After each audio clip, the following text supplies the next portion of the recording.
Good evening. What's going on there, folks? Thanks for checking back in. It is the Earthmaster here on this Wednesday night, June 14th, 2023. It's about 10:50 p.m. here along the West Coast in the state of California. We got 6.2 coming into the Philippines earlier.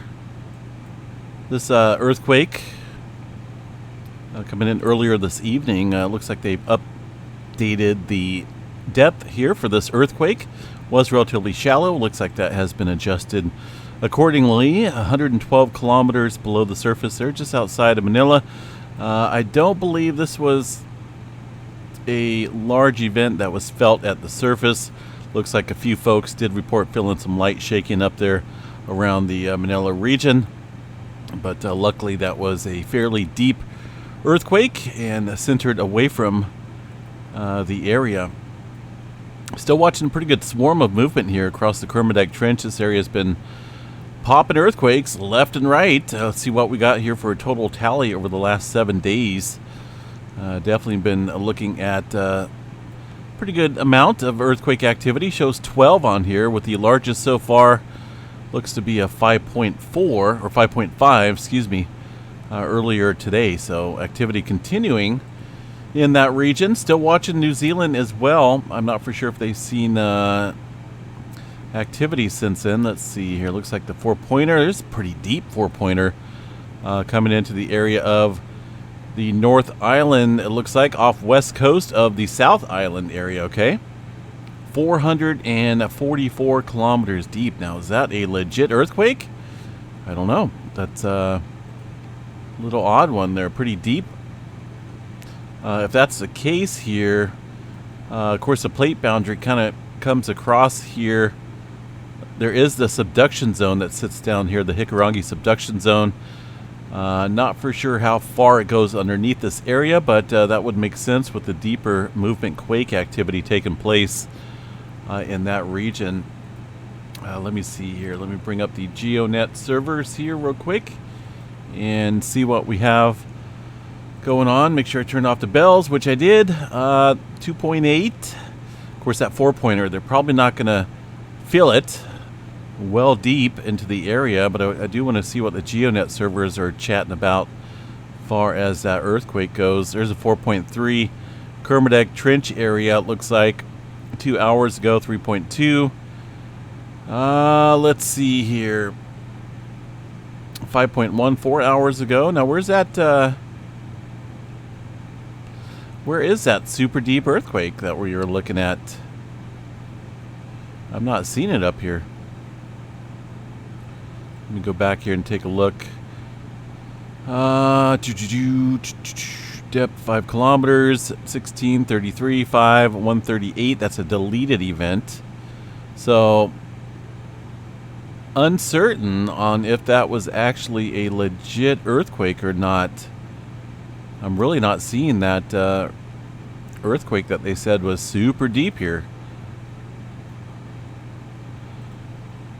And I believe that's being reported by, let's see, let me go back over here to the globe and see who that was reported by.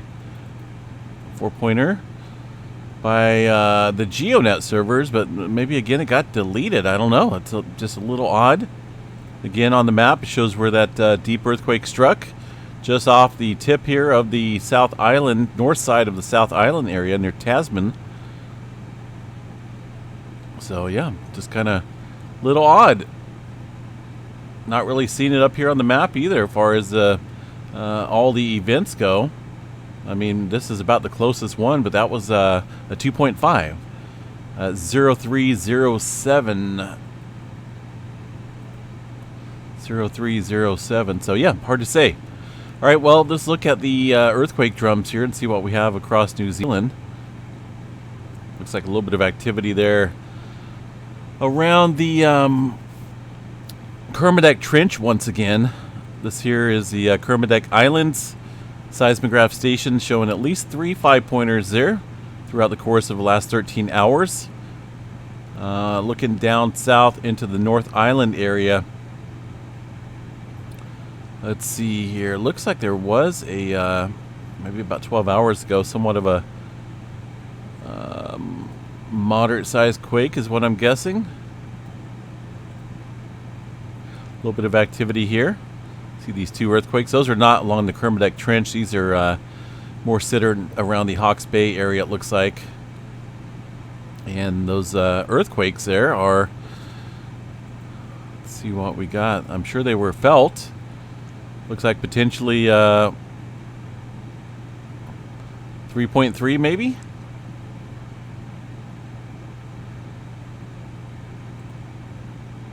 That's from June 9th.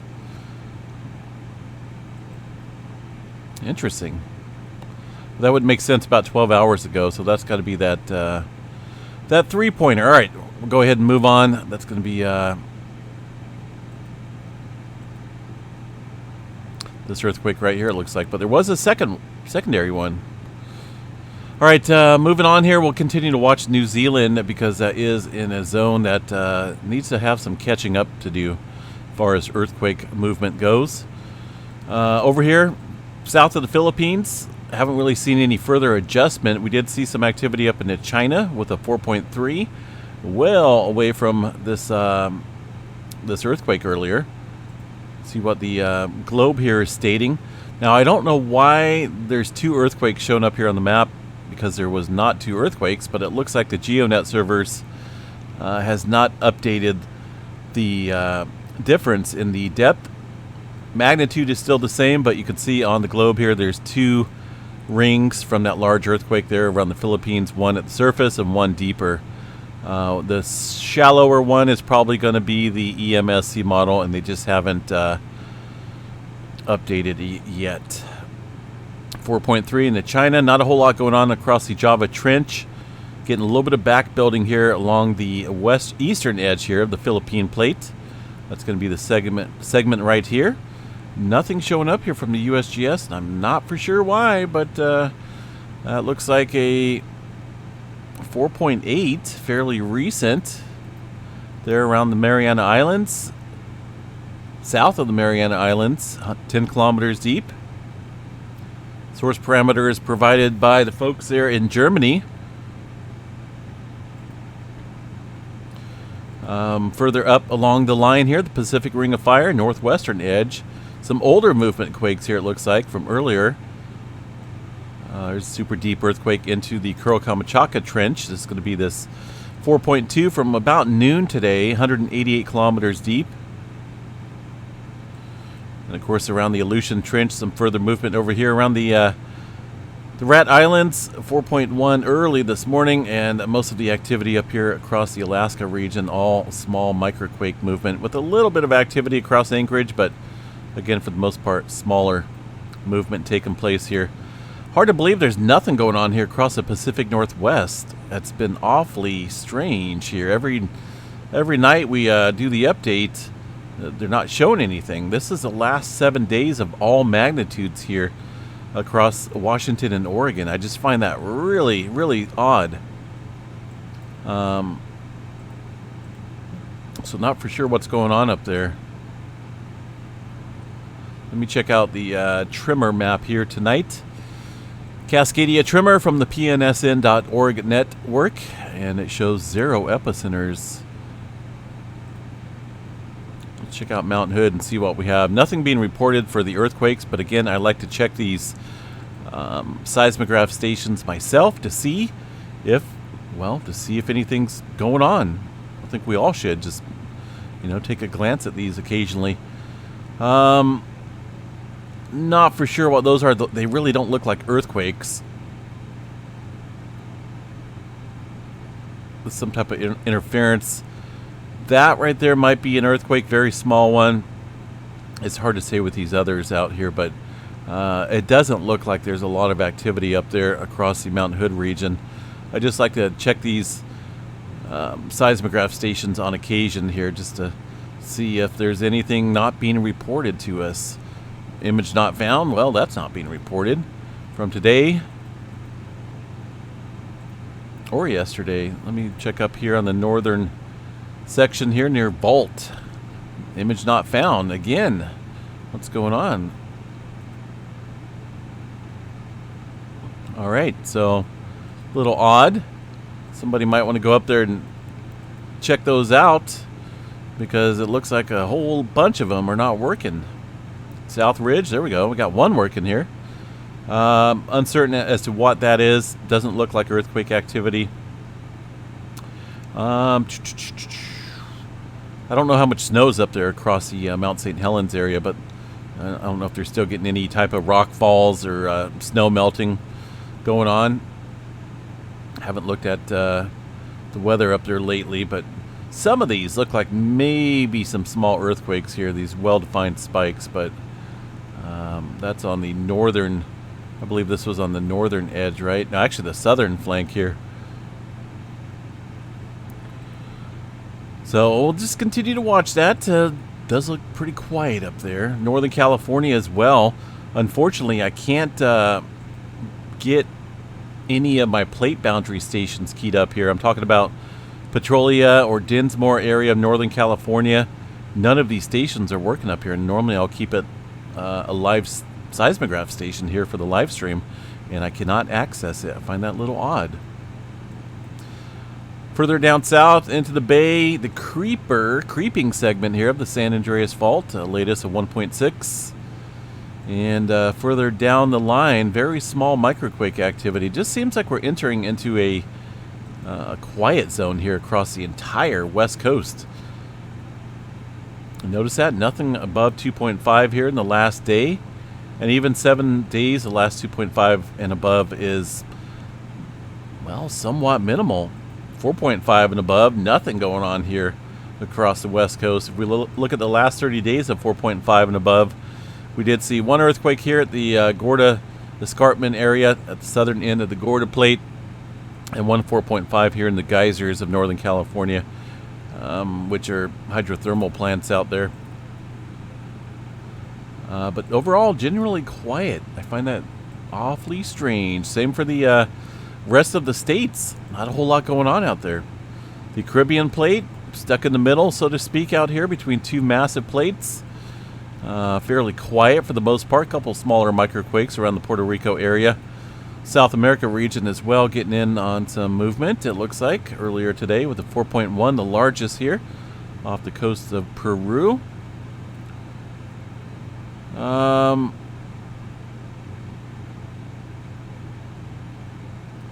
Yeah, it's just a little on the crazy side. When was this 4.2? Did that just... Well, that's well down south.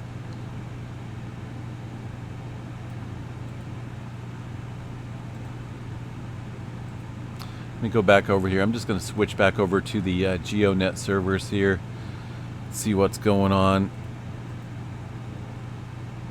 There's that 4.2. That just came in, it looks like. That is well south of the South Island, but 33 kilometers deep.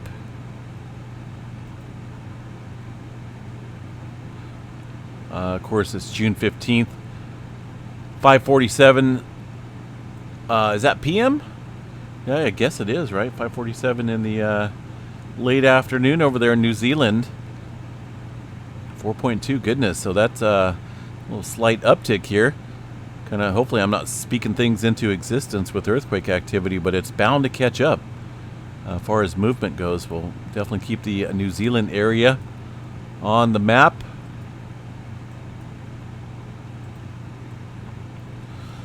All right, let's see where else we headed. Hawaii, generally quiet. A couple smaller microquakes across the area. Let's see what we got here for the latest volcano notification there on the Kilauea volcano. Daily update put out today.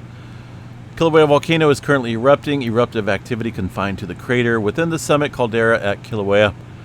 The eruptive vent in the southwestern wall of the crater continues fusing into the lava lake in the far southwestern portion of the crater. Looks like intermittent spattering at this vent was visible in overnight webcams. So things are just kind of stable and continuing as they have been over the past couple days. No unusual activity has been noted across the rift zones for now. All right, let's look around, see what we got. 1.3 up there on the map. Mediterranean area, most of the movement further east around the Turkey region with quite a few threes kicking off. Nothing going on across the Indian Ocean there. Down into the Antarctica area, don't know. There's not a whole lot going on. I mean, who really knows? There might be something going on. The Atlantic Ocean, fairly quiet. Iceland, Greenland up there, fairly quiet as well. According to the EMSC model here in the USGS globe. Going to continue to watch that. I do have, let's see here. I don't know if that New Zealand station would have picked up that 4-pointer or not. I don't think so. It's very deep and south. I got a couple different stations here. The Black Stump Farm is North Island, New Zealand. Roughly right around the Taupo supervolcano, but Kermadec Islands here has been jumping, so I added that earlier onto the list until I can get some of these other plate boundary stations to key up. The only California station I can get keyed up right now is the Barrett station down around San Diego. So far as up here in the Pacific Northwest and Northern California, it's a little spotty getting some information there. Not for sure why either. It's the middle of the week. I can understand on the weekend, but something's going on. Maybe they're adjusting some of their stations, upgrading them. All right, let's see here. Let's go over to space weather, and then we'll get into some real weather here in a little bit. Got numerous coronal holes on the visible disk here of the sun. Nothing spectacular. A fairly large region down here will be facing us here in the coming days, but I don't know if that's going to be geo-effective. Might stir up a little bit of the aurora forecast in the days ahead. But for the most part, a couple newer sunspots. Look at that feature right here. That's beautiful. Absolutely stunning. Looks like that's coming from a very active region up here on the northeastern limb of the sun. I'm going to keep that image here, so we'll go back. And definitely seeing some activity ramping up here across southeastern, northeastern limb of the sun is what I'm referring to as far as this little beautiful feature. Not really little. It's absolutely huge compared to the size of the sun. Look, let's see what we got here for the magnetogram image. I've been watching a couple of these sunspots rotate around from the eastern limb. Getting a little bit better view of them right now. This is a massive area, but it doesn't look super complex. There is a little bit up here with the close proximity of these colors indicating the magnetic fields within that sunspot. This area as well. But I'm kind of curious about this really far side one on the northeastern limb here.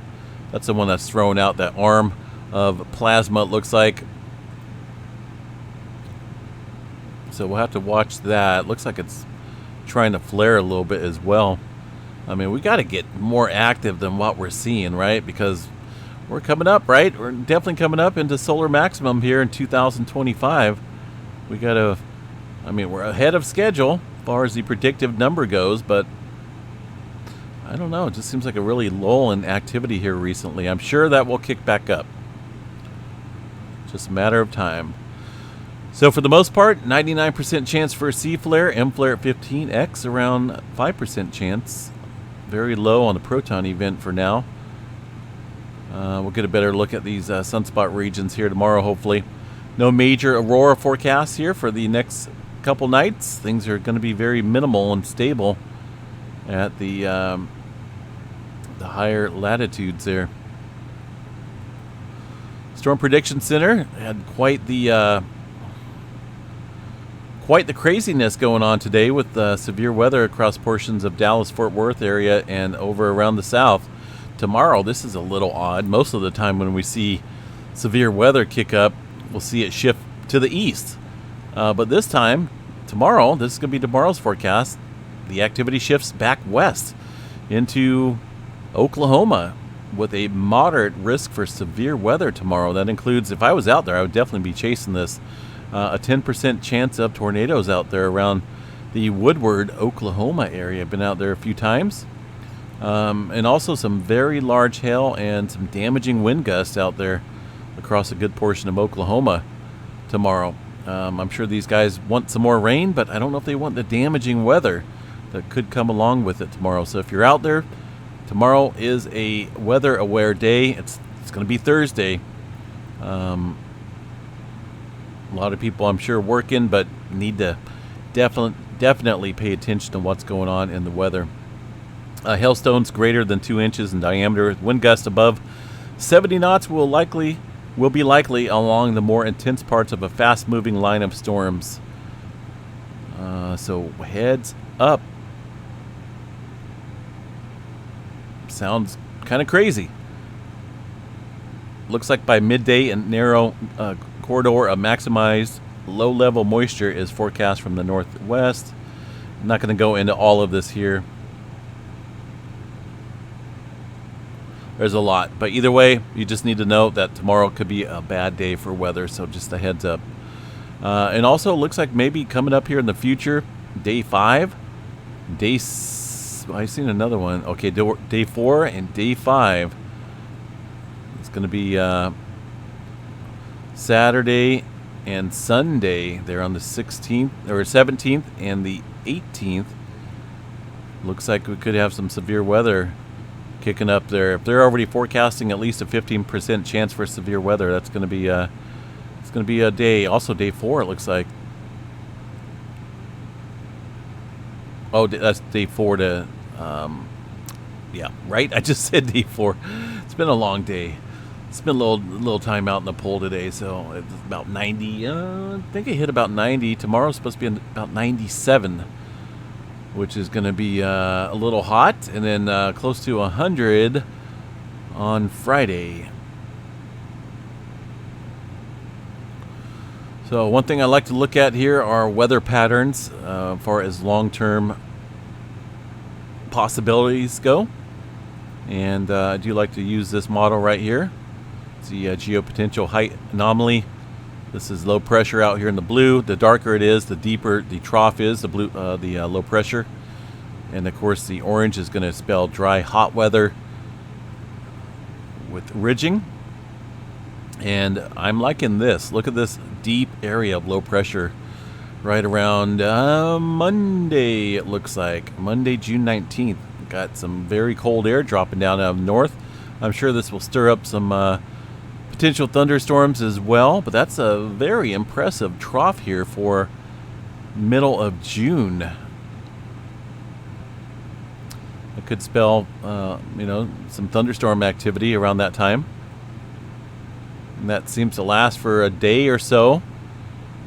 I'm not really seeing any massive high pressure systems out here along the west coast, which is awesome in my book. I'm not even joking. I'm liking this a lot. It's much cooler weather. Bring it on.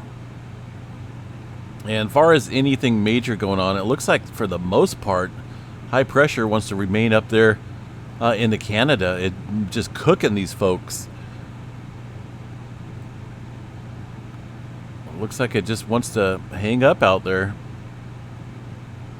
Well, I'd rather have it up there than over here along the west coast, because I know what can happen. If we had this type of situation here centered over the west coast, we'd be well above 100, maybe 110. That's just how it works out here along the west coast, where we've been relatively cool. So keeping the high hundreds out of here. I'd be happy if we never seen that this summer. But either way, we'll continue to watch that and report back on that. I'm kind of excited about that potential. Let's see here, Western U.S. I want to get a run here around that time frame, see what we got. That's going to be the GFS model. Now it looks like most of the moisture is headed up into Washington and Oregon. I know they need that. We got a lot here in Northern California and Southern California here recently, but either way, this system's going to come with some cooler air. I just wanted to see if we had anything stirring up here for the West Coast. Looks like another low pressure system here dropping in around the 25th, 26th time frame. That's a very interesting pattern there. You know, the one thing I can say though is no weather year is always the same. You know, there's always differences. It has a lot to do with the El Nino, La Nina We're switching over currently into a El Nino right now, and this is the current difference from average here, the ocean temperature back in May, so you can see much elevated conditions. The latest blog here tells us that we're entering into an El Nino pattern, and what that does here potentially, let me zoom this in so you guys can see. On average, they're basing their information on average, but not even 1 year is the same as the previous year, so we can't really 100% say this is going to happen. But El Nino influence here, tornado and hailstones are centered. Mostly, this according to this is less frequent here around Texas and the Oklahoma area. See tornadoes up here on top, hailstones on the bottom, March through May. Of course, we're kind of past that right now. But in an El Nino pattern, there's less here.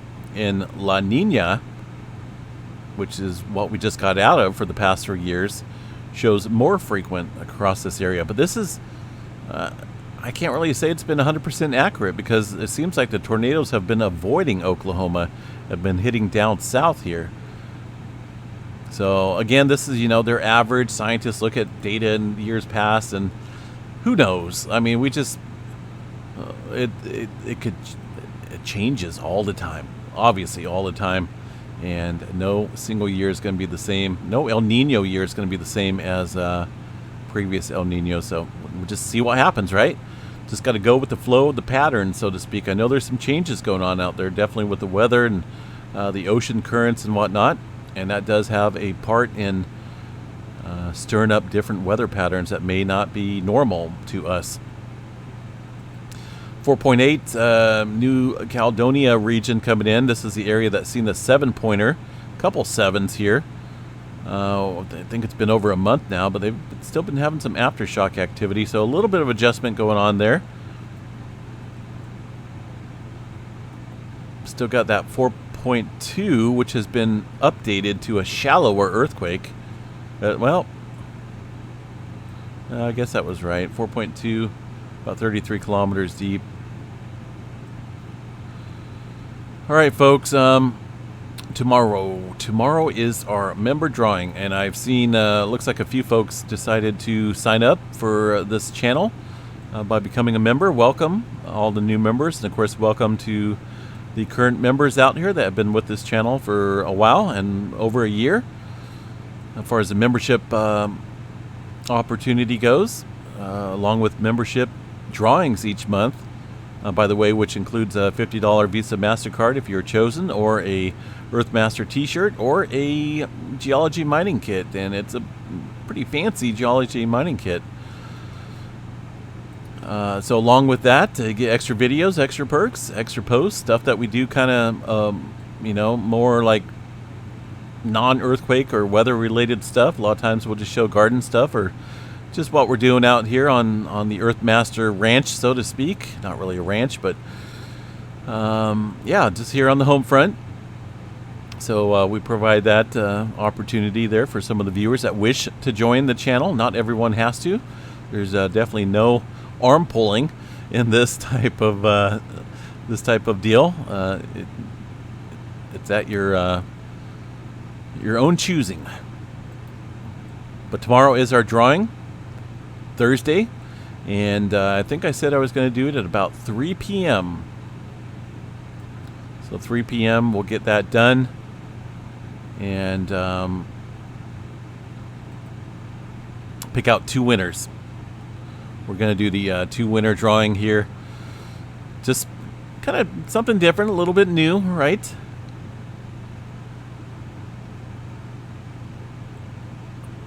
So let's see here. Yeah, 3 p.m. tomorrow, Pacific time. So we'll be doing that live. Pick out 2 lucky winners this month. Good luck. We'll catch you guys back here tomorrow sometime. Philip, thanks for checking in there. Yeah, geology mining kit. Hurricane Heather won the last one here last month, and I think it's like 11 or 12 piece geology mining kit. I don't know how much it would cost to send to New Zealand there, Timothy, but if you want it, then obviously you get to pick. You know, I don't say, well, no one in New Zealand is going to pick the geology kit. I've never done that. So if that's what you want, then that's what you would get. I've sent decals, obviously, to you. I've sent decals to the Philippines. I've sent them all over the world. Do they cost a little bit more money than sending in the States? Obviously, but I try not to put limits on what I can send out to my fans or to the members or to the subscribers or anyone that would like some decals. And by the way, we still have a bunch of decals out here of the Earthmaster channel. They're not big. They're kind of oval shaped. They can go on your computer, your laptop. They can go on your car, your window. They're about 5 by 3 or 5 by 4. Pretty cool looking. They're really nice. I've had mine on my car here for a little bit in the sun, 115 degree weather, rain, and it still looks brand spanking new. So these things do not fade. It's the newer, updated ones here. So if you want some, send me an email. I'm not against sending them to wherever wherever you're at here listening to this channel. I can send you guys some if you want some. earthmastermail@gmail.com. Excuse me, got a hiccup right in the middle of that. earthmastermail@gmail.com is my email. Send me some contact information there, a good mailing address, and I will get those off to you. I normally give you a heads up when I send them off, so just send me an email, earthmastermail@gmail.com, for some free decals. Otherwise, we'll see you guys back here tomorrow morning, and then 3 o'clock tomorrow with me and Missy Mimi's. We'll be doing the drawing for the membership for this month. Member drawing, 2 winners. Make sure you guys are in that lucky fishbowl. We'll catch you guys back here tomorrow morning. Have a good one.